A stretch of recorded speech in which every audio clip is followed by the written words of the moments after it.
অন্তর্বর্তীকালীন সরকারের বর্তমান কার্যক্রম নিয়ে কী ভাবছেন সাধারণ জনগণ এবং আগামীতে কী ধরনের সরকার চায় তারা? চলুন দর্শক, সাধারণ জনগণের সাথে কথা বলে জেনে আসি এ বিষয়ে তাদের মন্তব্য। আমরা তো চাচ্ছি এই দেশে যাতে মানুষ শান্তির সাথে থাকতে পারে, নিরাপত্তার সাথে তারা থাকতে পারে।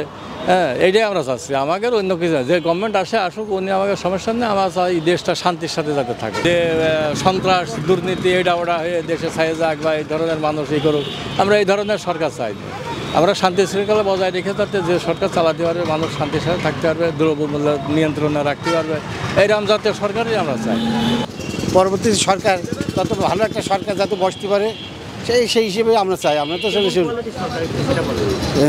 গণতান্ত্রিক সরকার আসবে, যেগুলো সবাই যৌথভাবে একটা সরকার যাতে হয় সেইভাবেই আমরা চাচ্ছি, যে যৌথভাবে একটা সরকার বসুক, যে সব দল নিয়ে মিলে, জাতীয় পার্টি আর বিএনপি আসুক, জামাত আসুক, সবাই মিলে যাতে একটা সরকার গঠন করে একটা দেশ ভালো একটা যাতে পর্যায়ে নিয়ে আসতে পারে, সেইভাবে চললে ভালো হয়। যাতে কেউ এককভাবে, যাতে আগের মতো যাতে এককভাবে কেউ শাসন এইভাবে না করতে পারে।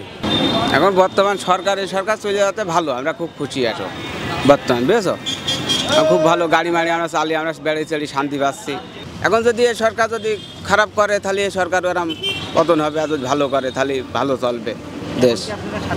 এখন আমরা চলতে পারছি, খুব শান্তির সাথে বেড়াতে পারছি, চালাতে পারছি।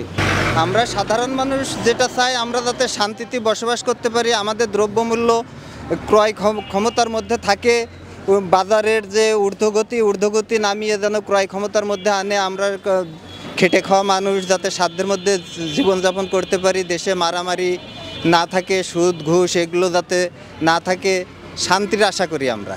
এখন উনি তো এইমাত্রই আসলেন, তবে এখন যেটা আমরা দেখছি উনি তো ভালোই করছেন, আশা করি সামনে হয়তো আরও ভালো করবেন। এখন সামনে কি অবস্থা হয়, কি পরিবেশ হয়, সেটাই আর কি দেখার বিষয়। পরিস্থিতি আলহামদুলিল্লাহ মোটামুটি আগের থেকে অনেকই ভালো।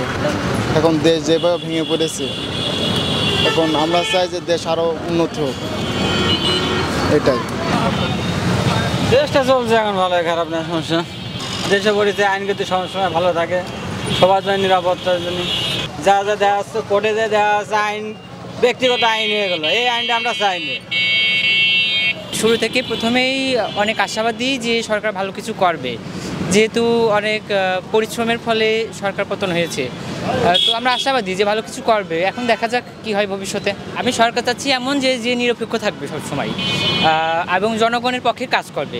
মানে গণতন্ত্র যে শুধু নামে হবে এটা না, প্রকৃত গণতন্ত্র প্রতিষ্ঠিত হতে হবে, এমন একটা সরকার চাচ্ছি বলে আশাবাদী আমরা। অতীতে সরকার তো 10-15 বছর ধরে 15 বছর ক্ষমতা চালিয়েছে, তো দেখলামই, আমরা দেখছি, অনেক কিছুই দেখছি। আগামীতে যারা দেশ ভালো চালাবে তারাই যাবে ক্ষমতায়, এরকম সরকার চাই আমরা, যারা দেশ ভালো চালাবে।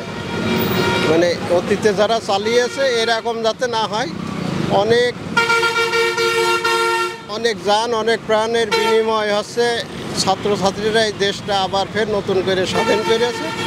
এর পরবর্তী যাতে ওইরকম সরকার না আসে ক্ষমতায়, আমরা এইটাই চাই। এর পরবর্তী যাতে ভালো একজন আসুক, এসে ভালো করে ক্ষমতাটা চালাক, দেশটা চালাক, এইটাই আমরা চাই।